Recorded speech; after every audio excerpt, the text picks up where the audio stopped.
we are inside the Sentry. Beautiful 97 by Toyota. You will not see any Toyota badging. That was intentional on these. These are considered luxury vehicles. Basically, to get one of these, you essentially had to be some type of VIP, whether in the government, whether CEO, something like that.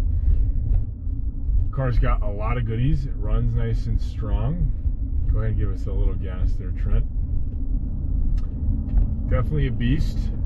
Absolute boat, but we're going for comfort. We're going for luxury. We're going for functionality more so than speed and efficiency. Go ahead and make it right here.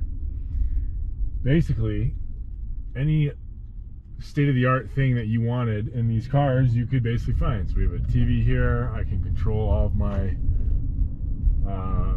seats and heated seats, massage seats, climate control, whole 9 yards from both there and the front. And if I was feeling a little bit tired, this falls down right here. I can put my feet through it. This reclines. I can basically take a nap.